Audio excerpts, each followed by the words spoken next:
Simplicity is love. Simplicity is love. Welcome to today's Greater Life CoffeeCast, and with today being a CoffeeCast focused upon the pillar of home. And of course, if you're hearing this for the first time and thinking, George, what are you talking about, pillars? Well, here at Greater Life, where we support entrepreneurs over 50, and we seek to provide community, clarity and adventure so that they can live a life and build a business that is thriving.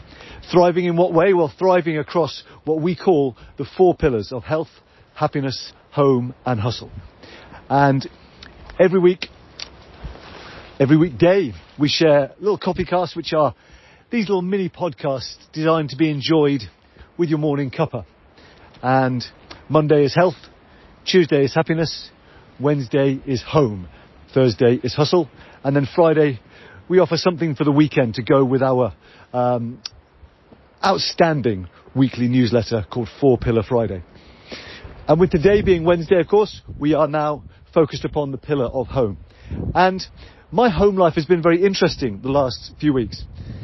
I have been Airbnb-ing out my house to, essentially, being honest with you, to cash flow Greater Life so that I can work on the business without needing to take an income from the business.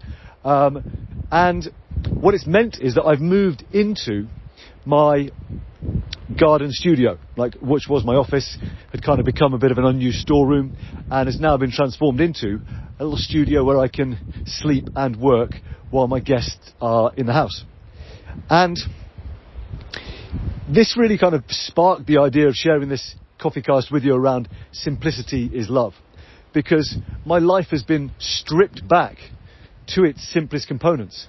I've shared here that, in the last, about a month or so ago, the relationship that I was in came to an end. And so I now have simply parenting, sleeping, eating, and working on the business. And walking the dog. And so those are all I have to focus on. And I can say it's been something so beautiful and profound to have the experience of everything else just falling away. And it actually reminded me of a time when I, back about a decade or so ago, I spent 9 months in India working in a school. And much the same way, my entire kind of world consisted of one room and a little kitchenette that I cooked my food in. And it was so simple. And I remember being so happy. And when we think of life, and this is where I want to get into the love bit, simplicity is love, right? What do we think of as love? Well, one of the ways I know love is that love is fundamentally an abundant energy. That love creates love, and that we know that, for example, when plants are sent loving energies, they will grow more fully and give better yields than those plants which are not, right? So what we know is that life responds bountifully to the energies of love. Okay? And by the way, if you want to check out the science on that one, you can check out The Intention Experiment by Lynn McTaggart.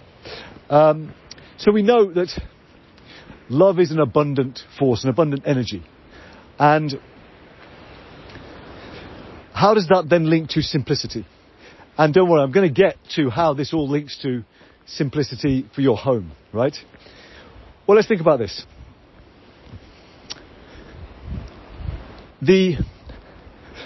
A molecule of water, and I can't remember the exact maths on this, but when a molecule of water is in its liquid form, it takes up a certain amount of space.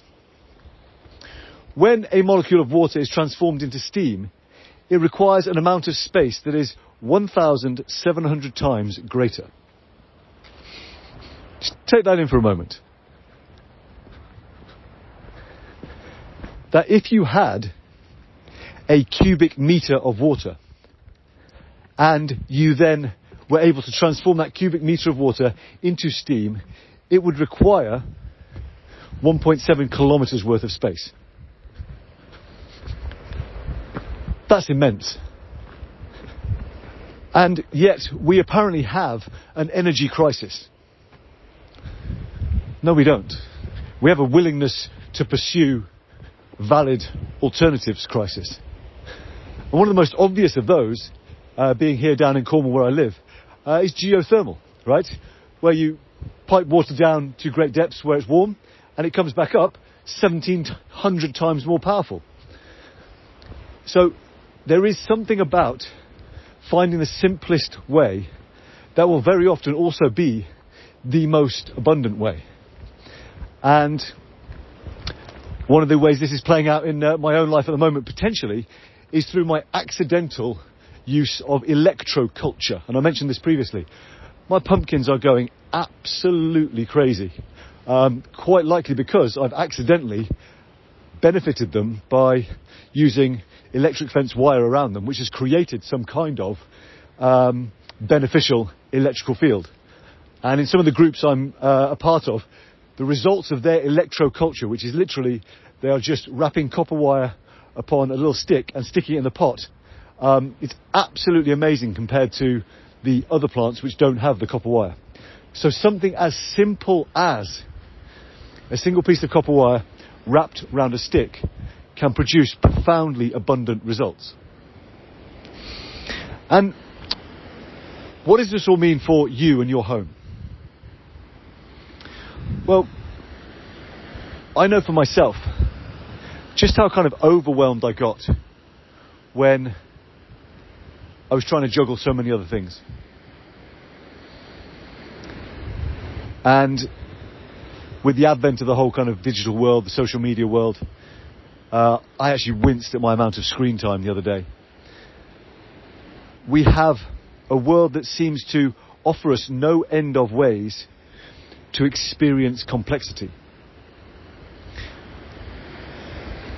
And so my question to you is, in what ways, today and beyond, could you cultivate simplicity? Particularly in your home. Because I believe that from our home, our hearth, our heart, everything flows. And I believe that nature operates in the most simple terms and in the most abundant terms. And so my sense is that the more that we can align ourselves with simplicity, the more we align ourselves with nature's natural abundant flow. And there is a final invitation contained within the invitation to simplicity. And that is the invitation to slow down. Because when things are simple and clear, they do not require speed and complexity. And in fact, you can see that speed and complexity perhaps are bedfellows that have really underserved our world.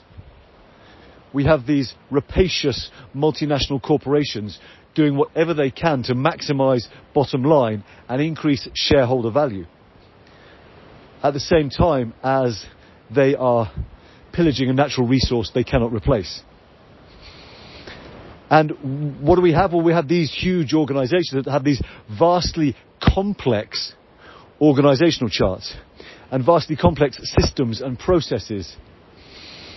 And yet all of these systems and processes are born of the drive to go faster, faster, more, more, more. And yet, as I walk along I see thousands of nettles growing, and each contains thousands of seeds that are in themselves potent superfoods. I saw on my dog walk the other day blackberry bushes replete with ripe, rich, juicy blackberries. Again, an example of just the profound abundance in two examples of what we would normally class as weeds. And in our quest to be neat and ordered, to make our nice square lawns free from weeds, we have created a world where speed and complexity have robbed us of the simple beauty of a simple life. And in that way has perhaps allowed our world, bit by bit, day by day, year by year, decade by decade, to become, in many ways, more and more unloving. So how do we transform things? We start by putting our heart into healing the place where we stand, by slowing down and finding the simple beauty in the everyday and cultivating its richness, sharing it, coming together, and knowing that when we allow ourselves to align with the forces of nature, we too are shaped into forces of nature. So today, how can you bring simplicity into your home, into your life, into your business? And from there, enjoy the love that naturally cascades and unfolds. All right. Have a great day.